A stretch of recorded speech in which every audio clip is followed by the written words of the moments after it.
Venezuela and has family still in that area. His areas of interest are project management, negotiations, and operations management. He has a particular interest in developing negotiation case studies, and for the last 30 years he's been primarily dedicated to administration in academic institutions. He served as a consultant for the European Union to review the European Union Latin American Scholarship Program from 2003 to 2008. And he was a part of a panel of 20 experts, 10 from Europe, 10 from Latin America, that met every year in Brussels to audit the program and advise the EU on the development of the program. We're very pleased to have him here today. We're going to turn it over to Dr. Paul. Thank you.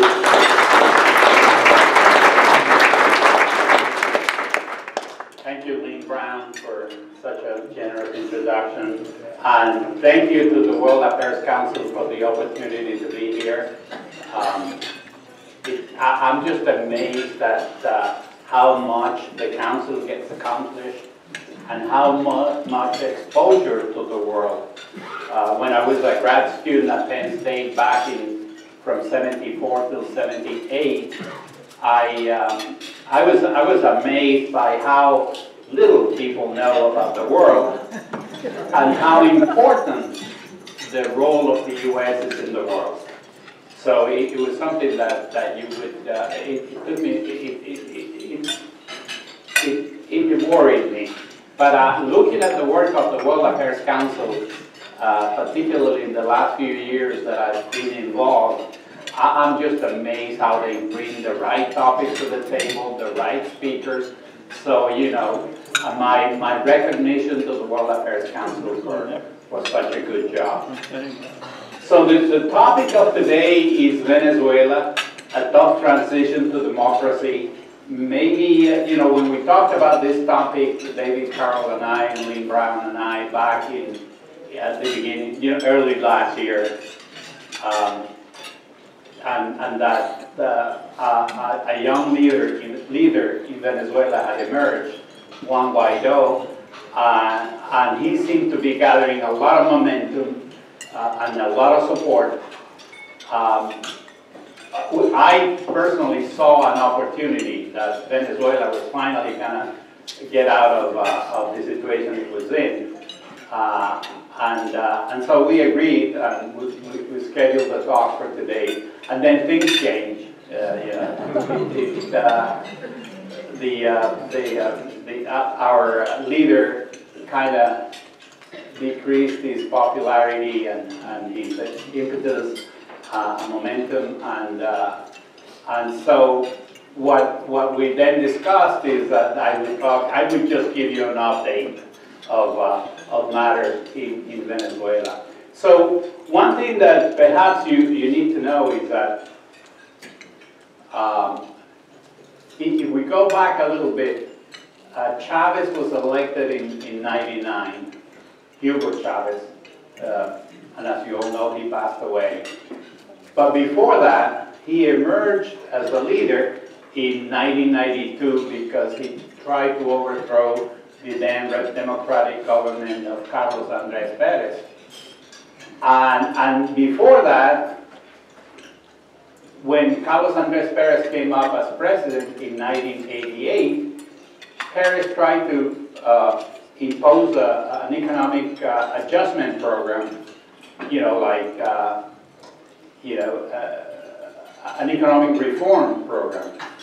And that was a time when Venezuela had riots that the city had to be practically shut down. There was the city was paralyzed for about 3 days.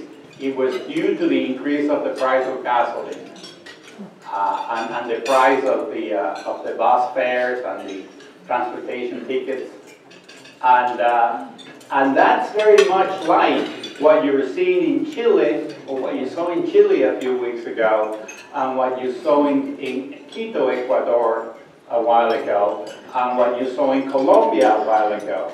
Because Colombia, Chile, and Ecuador had moved to kind of right-wing governments, and they tried to impose economic measures.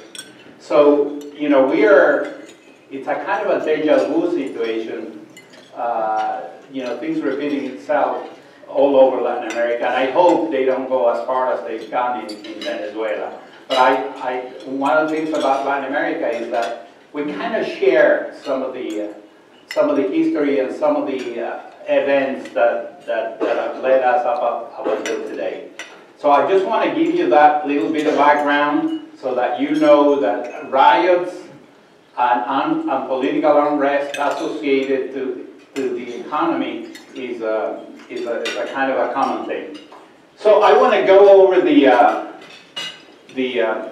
points that I will cover. I'll talk a little bit about the Venezuelan economy, just so that you know how bad the situation is, and as a Venezuelan, it kind of pains me, hurts me to have to look at the facts and relay them to you. But it is the reality. So, we have to deal with it. So we'll look at the Venezuelan economy, which is perhaps what is at the core of this situation. I like to look at hope, the emergence of Juan Gerardo Guaidó Marquez as a leader, and he, particularly this week, he did a few things that really raised him up. I wouldn't say back to where he was, but really put him on the stage. I'd like to talk about the humanitarian crisis, internally and externally. The humanitarian crisis is perhaps the worst that I'm not sure if I could say the worst in the world, but it is certainly the worst in Latin America in the last 100 years.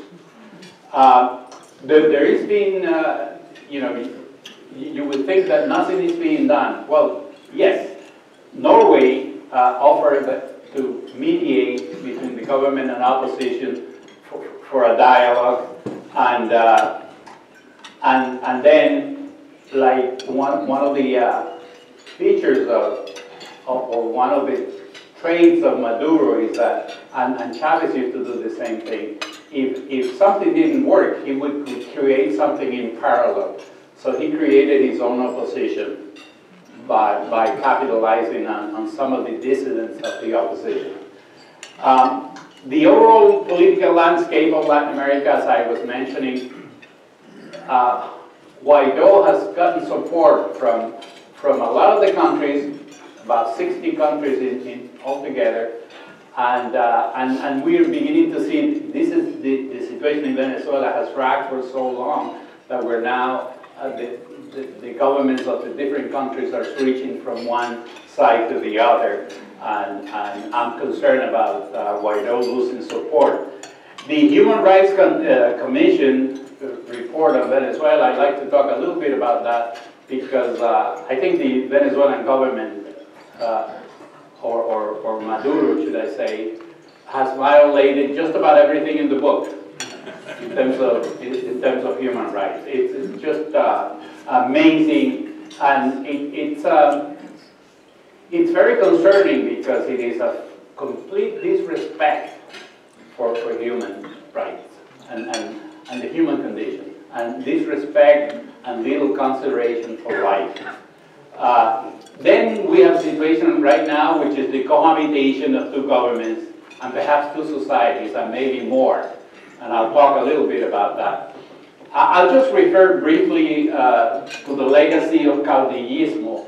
I hope that you're all familiar with the word caudillo, which means a personalist leader wielding military and political power. And the problem with that is that most Latin Americans are kind of hoping to get out of a mess that some caudillo will come over and fix. And that's how we're falling into dictatorships throughout history. I'll talk about the U.S. sanctions, which some people blame the humanitarian crisis and the situation in Venezuela, but I think you should know that the government, Maduro's government, was deep in trouble even before the sanctions came along. And then let's just talk a little bit about where I see things going, which is not really very optimistic. So let me just talk about the economy. I just copied this Twitter from a friend where he reports that the Venezuela's economy is in free fall. So every year, Maduro goes to his end of the year message and says, next year is going to be the year. We're going to grow next year. And then, you know, like Pinocchio, his nose grows. So he said that in 2013, then 2014, the economy decreased 3.9. Then 2015, it decreased minus 6.2, then minus 17, then minus 15.7, then minus 19.6, then minus 36. So it's been an economic depression for the last 24 quarters. So, you know, you can see the problem. You know, when you think about GDP per capita, for example, we're talking about Venezuela went from having about anywhere from $12,000 a year per capita to about 64% of that, like, I'm sorry, 30% of that, which is about no more than $3,000 a year per person per capita. So the GDP is really, really bad. Let me show you. The other problem is that there is no reliable data, meaning no official data. The central bank is not publishing the data. It's publishing some of the data, but you know, luckily we have the International Monetary Fund here that reports, makes the projections of the economy. So the 2019 projected real GDP will decrease 25%, and since 2014, as we saw before, it will decrease 63.6%. The 2019 projected consumer prices increase is 10 million. I mean, can you imagine an inflation of 10 million? It's interesting because you would think that paper money would not sustain that, and it is true. In order to have money circulating, you would have to have a really fast printing machine. But what is happening is that electronic payment has really resolved part of that problem, because most of the transactions are made using, you know, debit cards or electronic means of payment. So the public is kind of transparent to this, and all you have to do is have a kind of a bag system that would adjust prices as you move along. The country population has decreased. I mean, officially the last number is 31 million, and it's right now at 28.067 million.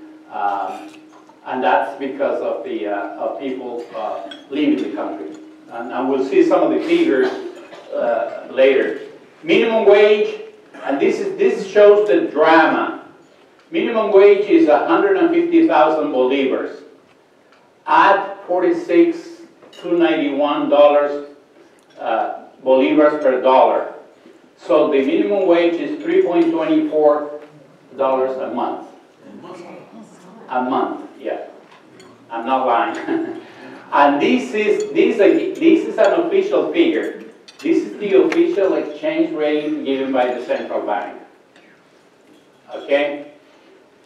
But worst of all, since I put together this data, which was taken December 15, 2019, less than a month ago, the exchange rate has gone from 46,291 to 80,291. So the price of the US dollar is twice of what it used to be 3 weeks ago. So So you can imagine, you know, people in the streets. I mean, I need to add that Venezuela shows up in the United Nations website with 94% poverty. And it's no wonder. It's really horrible. The oil production, which is where the revenue came from, is at 830,000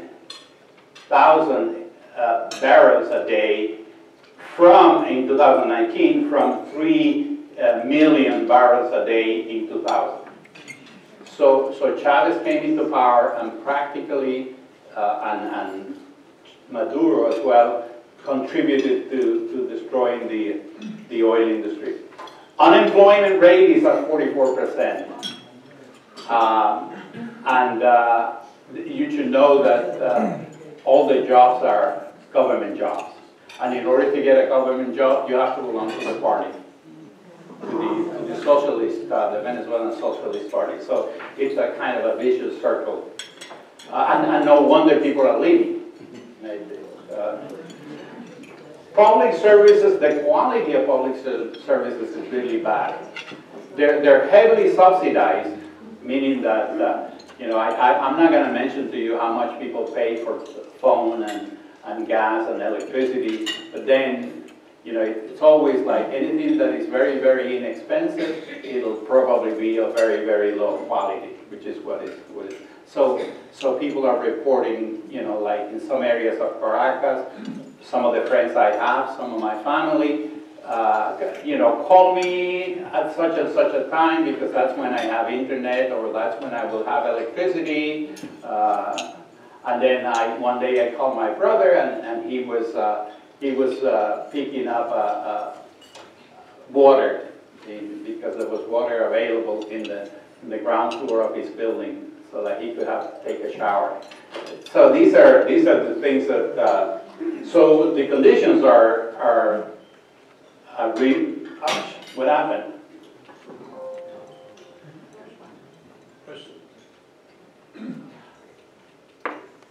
Sorry about that. He went. I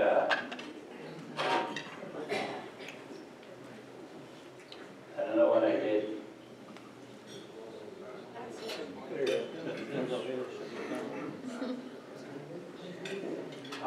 Advances to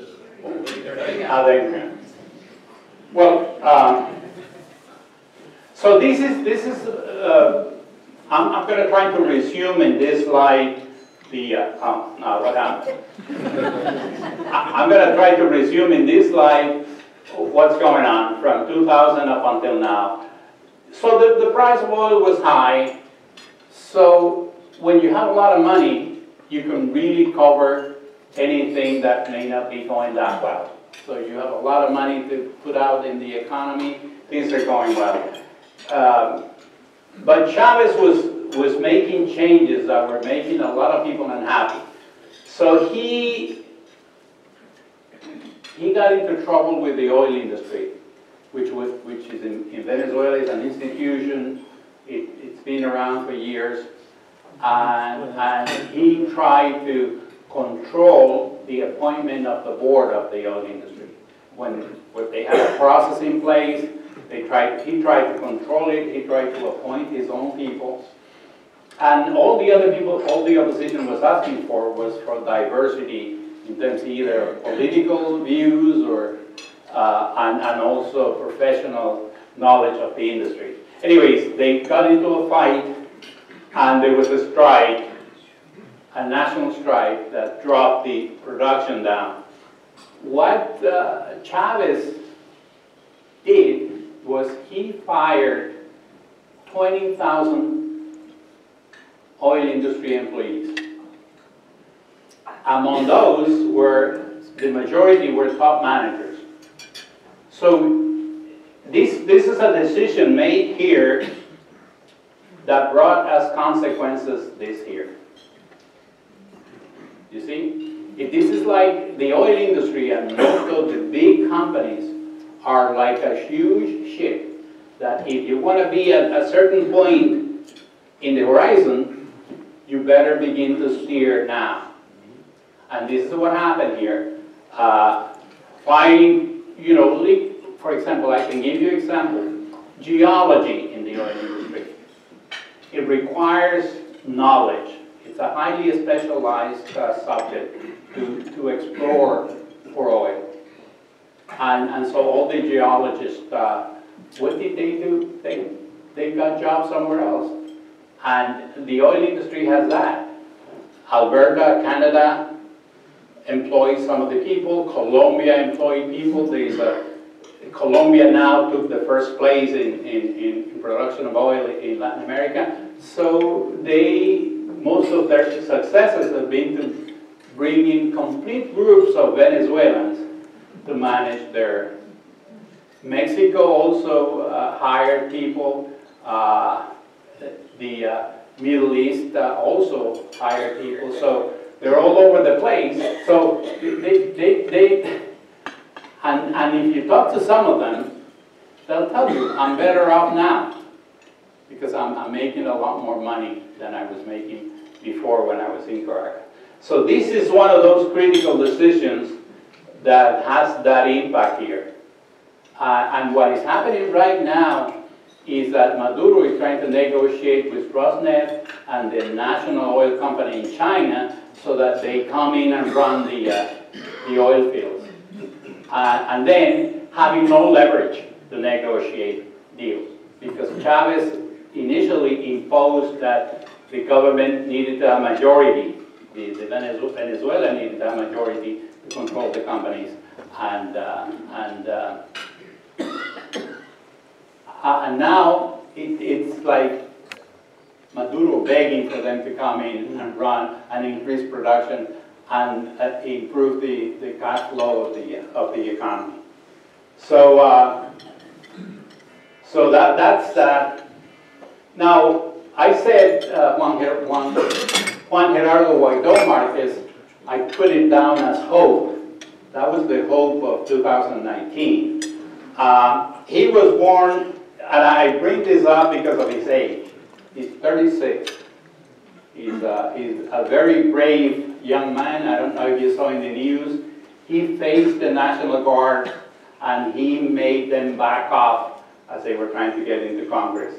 He's an industrial engineer from the Catholic University of Caracas. He was elected to the National Assembly, which is the Congress, in 2010 and re-elected in 2015. So even though he's young, he's not a newcomer. He's been around. Appointed president of the Venezuelan National Assembly, and then he was proclaimed the acting president of Venezuela on January 23rd, arguing that Maduro was elected by a huge fraud. And then he received the support from 60 governments all over the world, including the US, Canada, the majority of Latin American countries, and the majority and the European Union. And even with the incidents of this week, everybody reiterated the support to Juan Guaidó. But one thing I want to point out about this is that beyond the political fight between these individuals and the government, there's a generational issue here, because these are all young individuals ready to fight and very clear in what they want to pursue.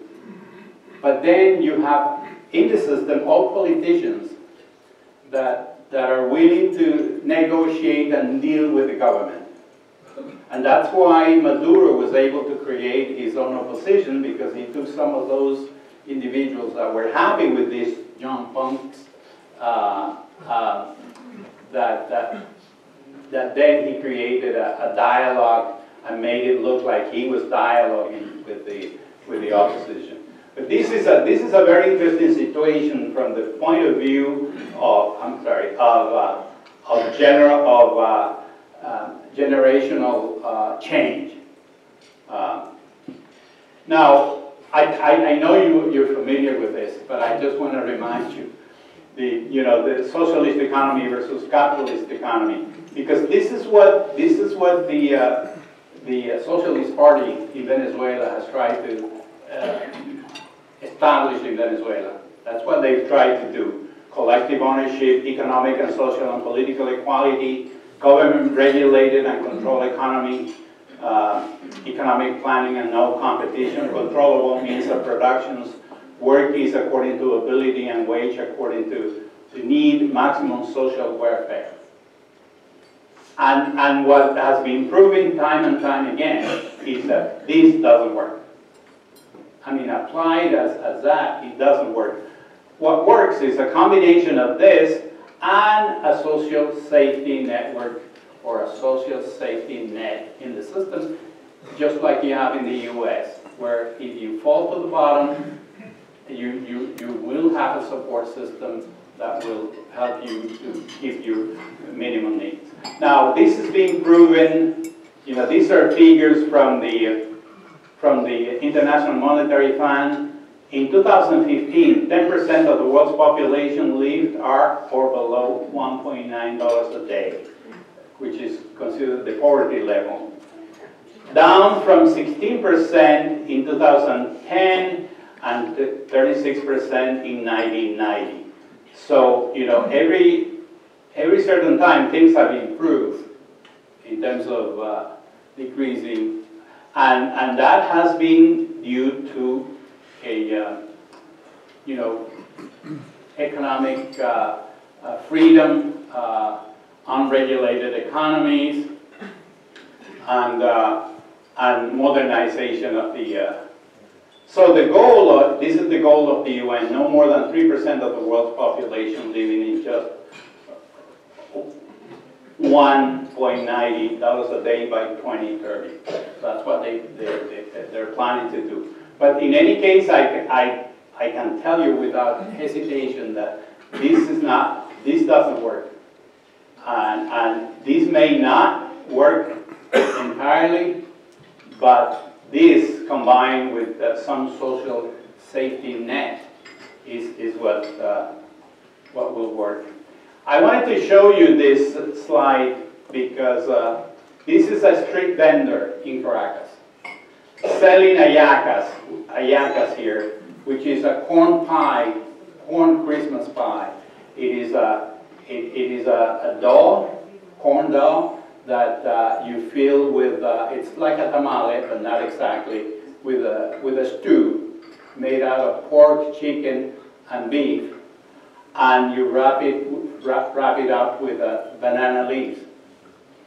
Now, would you believe that this is down to the street level, selling it in US dollars, $1 per hallaca? That is, if you want to eat an hallaca in December, because this is the Christmas dish in Venezuela, you will have to spend almost half of the minimum wage. So, and then we don't need to talk, I mean, I won't even talk about sanitation, you know, selling food like this in the streets. And here you see this woman who obviously is a woman driving a motorcycle, you know, probably a messenger. But this is the drama that we have. And where do people get dollars from? I don't know. I do know that some of the visitors I've had from Venezuela in the last few months, they put together a package of US dollars in low denominations, and they take it back with them. And now I also send money to Venezuela to people in need, some of my family members, particularly my nephews and nieces. And what I do is I transfer the US dollars to a friend who has an account in the US, and that person will transfer bolivars to the person in Caracas. So now, this is, again,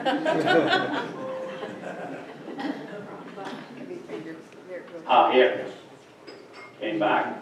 Sorry about that.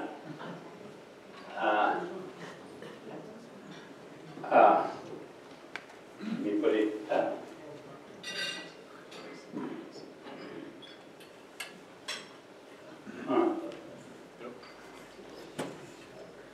There it is. It's playing with me. I was saying that this is perhaps the worst crisis.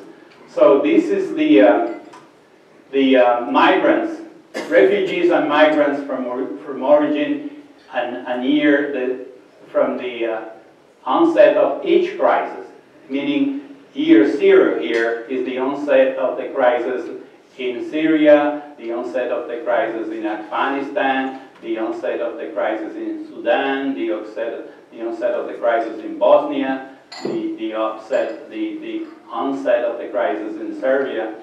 But you can see that the Venezuelan crisis in year 0, this is where we were, and this is how it is moving to this is 2018, this is the projection at the closing of 2019, and this is 2020. By 2020, it is projected that 7.5 million people, Venezuelans, would have left the country.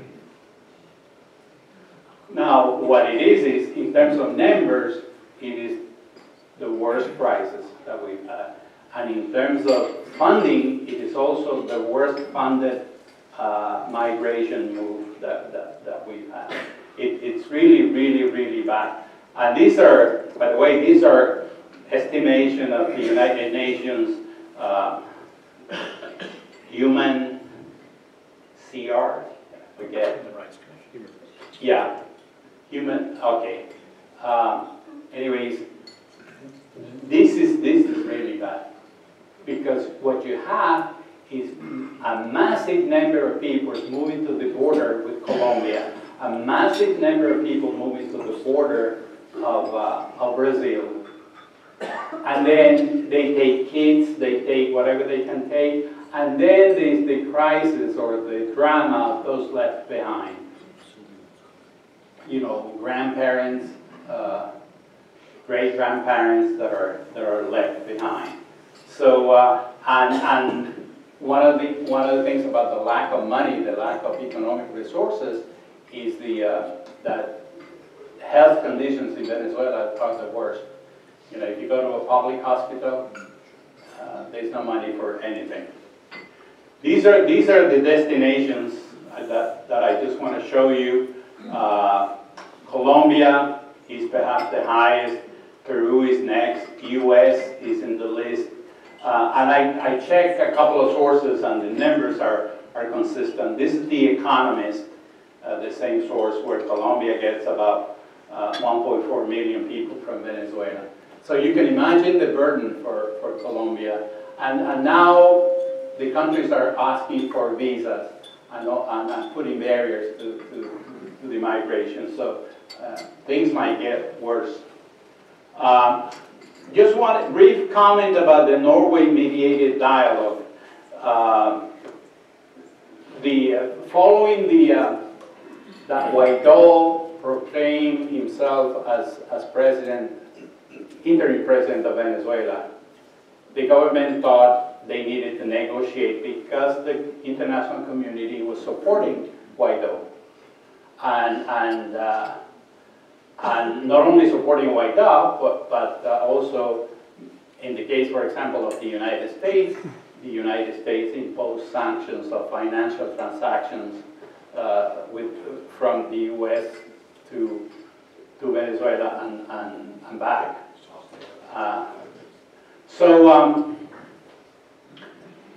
So Norway, they had, as usual in this type of negotiations, they were secret, or Norway make sure that both parties would agree to keeping things confidential and not making anything public. But the government began to leak information. And so the dialogue failed, and by the way, Norway remains willing to mediate. But then you could tell that Chavez and Maduro had used the same script as before. They just negotiate to keeping power, stay in power. They delay things. And then one thing that you notice in Venezuela is severe interference via social media and the press from Venezuelan and human intelligence, from the Venezuelan government. What they do is that when the dialogue was progressing, the government released news that they had reached an agreement. They put it out and they said Guaidó accepted the terms of the agreement. And that enraged some of the leaders of the opposition that were not informed about that. And that created friction within the opposition groups. So again, the old idea of dividing your opposing group so that you get more leverage, that was what was happening.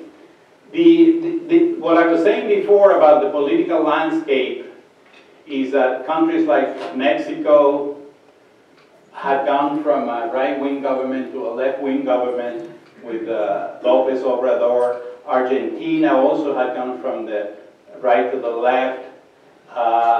Bolivia recently went the opposite way. I forget what the other one is. Ecuador also went from the left to the right. But in any case, the countries who are members of the Lima group, which is the group supporting Guaidó, they're kind of flipping from one side to the other.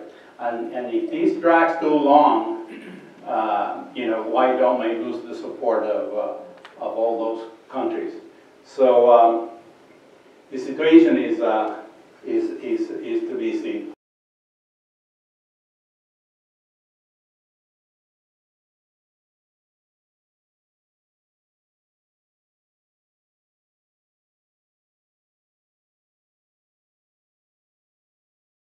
Oh, again. Sorry about that. I'm back. This is the violation to human rights. No. I should come back. I wanted to show this picture because there is a video on YouTube of this. This is a woman, a member of the National Guard in Venezuela, that has another woman, protester, pinned down to the ground, and she is hitting the woman with her helmet. And if you see the video, it's just amazing, like really, really bad.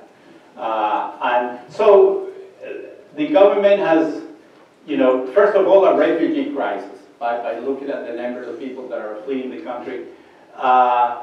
Persecution of political opponents. They put in jail a lot. They have about 370 political prisoners right now, or detainees. Crack down on Protestant activity. They really are mean when it comes to dealing with protest. Alleged extrajudicial killing, and there's a case of a councilman in Caracas that apparently was reported by the government that he's committed suicide by jumping from the 10th floor of the secret police in Caracas. And then they gave an account that he jumped from a bathroom window to the bottom of the street. And then it turns out that someone came up with the floor plans of the building, and the bathrooms are in the middle of the building, not on the edges. So,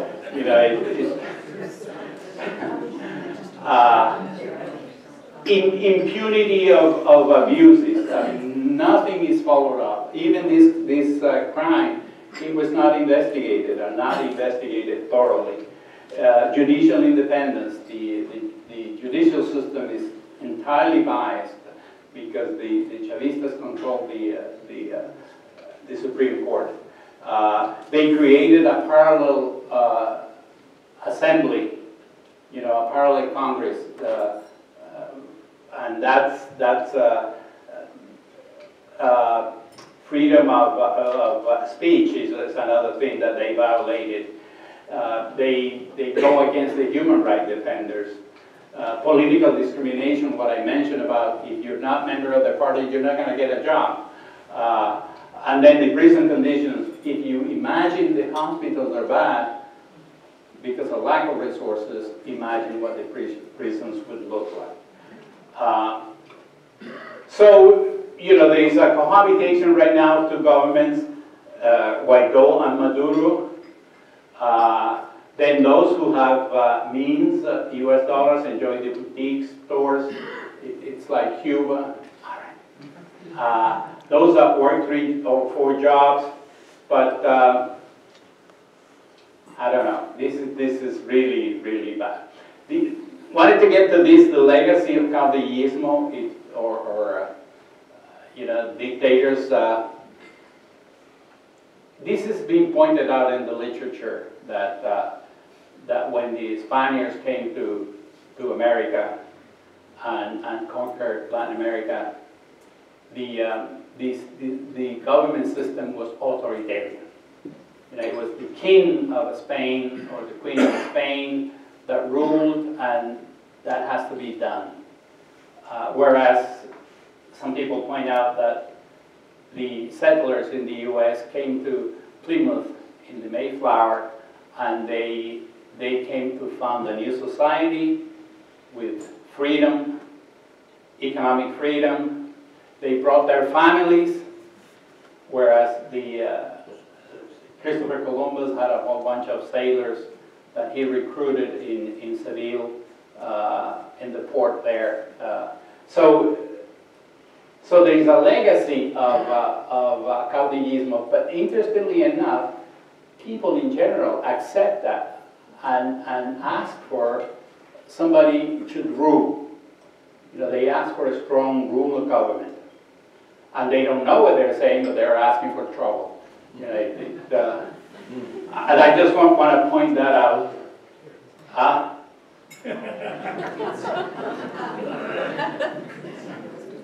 Sorry about that.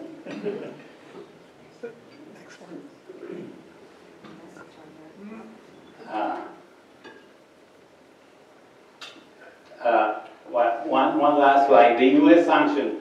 The Office of Foreign Asset Controls. I'm not sure how many of you are aware of the Office of Asset Control. This is a department through the United States Treasury that imposes economic and trade sanctions against foreign countries. These sanctions are applied to both nations and groups that have been involved in drug trafficking, terrorism, and other activities. So the 3 things that Venezuela has in there is that there are connections between the drug trafficking and the government right now. And there was a plane that was detained in one of the islands in the Caribbean with the nephews of the wife of Maduro that were negotiating, smuggling in 800, I think it is $800 million in cocaine. And the thing is that they were caught. There is recording. They were convicted. And but one interesting detail, for example, is that they were traveling in a government plane and they had diplomatic passports. And of course, you know, how can you be protected? The regulations and the rule of diplomacy establish that you can only use a diplomatic passport if you have a formal position, diplomatic position. Otherwise, you cannot use a diplomatic passport. But these people, they thought they could get away with things. Anyway, so there's a connection between drug trafficking that has been proven over and over again. There's a connection with terrorism, and I presume I'll get the question when we get there, that what's the connection between Soleimani and Venezuela? Well, there's a fellow who used to be the vice president of Venezuela, Tarek El-Assami, who is supposed to be, at least that's what everybody says, the representative of Hezbollah in Latin America. And apparently Soleimani helped the Maduro government establish a system to bypass the controls of OFAC, the Office of Foreign Assets and Control. Anyways, the sanctions originally were applied to individuals, not to the countries. Sanctions like There are 132 Venezuelans who are in government who have been sanctioned. They've been stripped away of the U.S. visa. Their assets have been frozen in the U.S. So this is also put pressure on the system. Anyways, so finally, now this doesn't want to advance.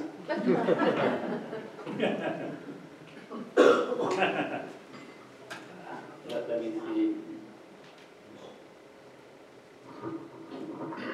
Paul, would you like to go to a couple of questions, or? Let me just see if we can advance this one more. Moving forward, just in closing. How do we get out of this mess?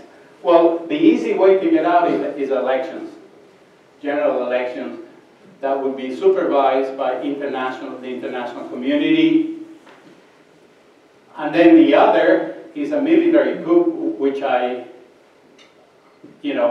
lot of people are asking for the military to finally go against the government and follow the Constitution, but they're not doing that. But remember that what Chavez did and Maduro did, they took control of a whole bunch of companies all over the country, private companies originally, and they put army generals to run those companies. And that's where the corruption, the big corruption is, because those companies get funded by the central budget, and the money is ending up in their pockets. So they have a vested interest in keeping the government where it is. So we need to find a creative transition here to democracy. So today I don't see a clear solution, but Guaidó, as he took over Congress this week, forced his way into the General Assembly building. He promised that this year it'll be settled. And by the way, I don't mean anything by this, but the U.S. has given the message through various means that if anything happens to Guaidó, the government will pay dearly. And I think some people refer to Soleimani in that message. So it's a little scary for the government. Anyways, thank you very much.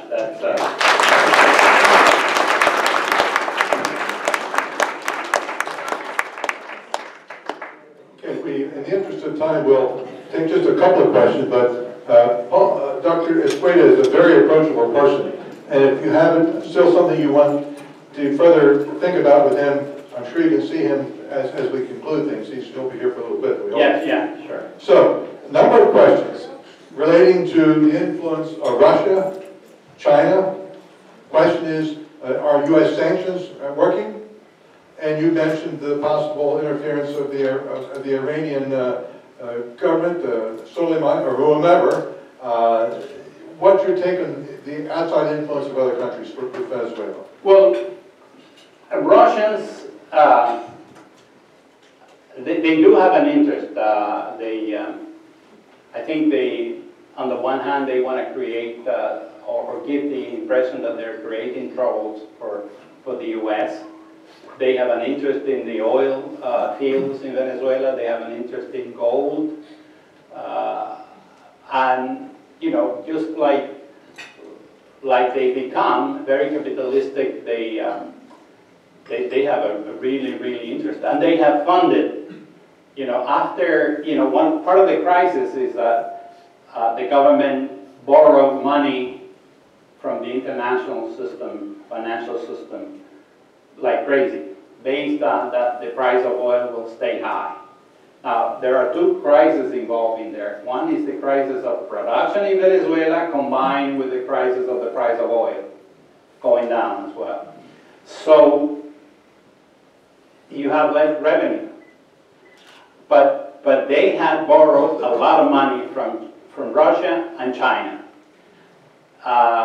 China is interested in exploiting oil. Russia is also interested. But they're also mindful that they've invested a lot of money with very little chance to recover. And they don't know how the political situation is going to shake out. So I think they are interested, but they are kind of standoffish, you know, like they want to wait and see what's going to happen. Because if things swing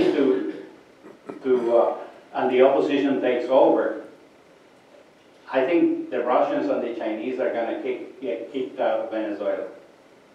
But they put a lot of money. I mean, the Chinese had lent Venezuela, I believe, $50,000 million over the years. It's a huge amount. And Venezuela had promised to pay with oil. And as you saw, the production is just going down.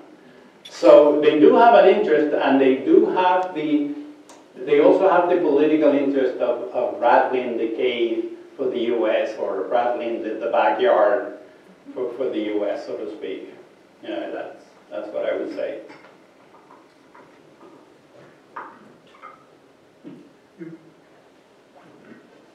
You said maybe partway through your remarks, you're just not sure what can happen positively. We have a couple of questions that are really interested in that. One of the points you also referenced was the role of the military. And is it correct to assume that Maduro has garnered strong support from the military by giving them the prerequisites and so forth that make them not want to intervene otherwise? And is there any hope, therefore, for this strong leader to emerge otherwise in Venezuela? The point that you've been mentioning that the population would like to see. I don't know. I mean, for example, if you were to ask some of the leaders now to take, you know, leadership of the opposition groups with all the harassment from the government forces, from the secret police, from everywhere, you probably have a hard time finding one. And that's why you see young people coming in, because they, you know how it is. You're young and revolutionary. You just take risk naturally. You know, you don't really pay attention. But I do think that if anything happens to Guaido, there'll be some more that will step up to the front. The other thing about the military is that, you know, we've seen the Venezuelan government, Maduro particularly, you know, complaining about the sanctions and complaining that they cannot import medicines or cannot do this or cannot do that because of the sanctions. But they just recently imported, I think it was 100 Toyota SUVs. And because traditionally all the generals who were promoted to generals get a vehicle from the government. So how is it that you're blocked, but you are able to import 100 Toyotas SUVs? Or how is it that you are blocked and you import, you know, arms and rockets and missiles and what have you? You know, there's no explanation to that. There are one or two questions relating to the people who are seeking asylum elsewhere, and maybe those folks would have the opportunity to talk to you afterward, give your thoughts. One last question here. And what do you think, therefore, would have to be done, summary statement, to start improving the economy of Venezuela? Well, one of the things that there's the mirage of improvements of the economy is because as much as the government had prohibited the circulation of US dollars, they decided to, you know, let it go, to just, you know, keep a blind eye to that, and even Maduro went on national television saying, you know, the dollar is a good thing. So, you know, dollars are coming in. People are taking them out of their savings, and so you see an improvement in the economy. in consumption, at least. So there's the effect of that the economy is improving.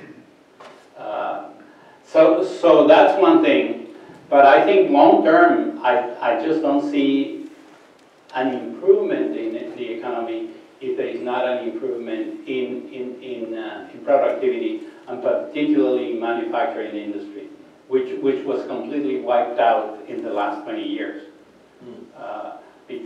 And one of the things, for example, just to give you an example, Kellogg, the cereal manufacturer, that had operations in Venezuela, the government decided, Kellogg said, we're getting out of here. You know, this is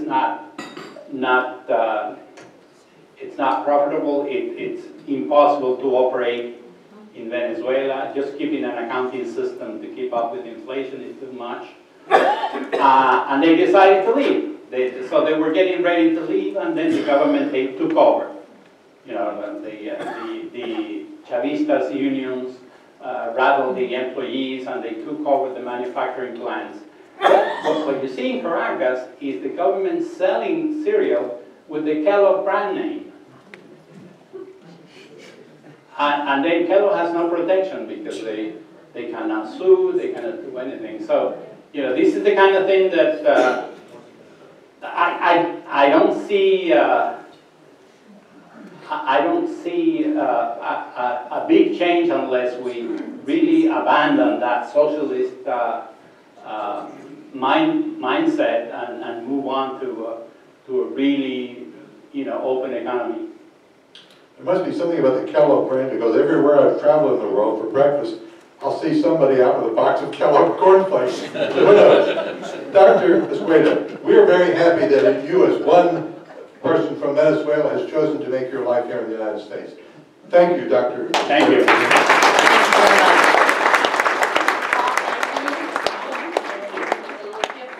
Thanks for that wonderful talk. Thank you.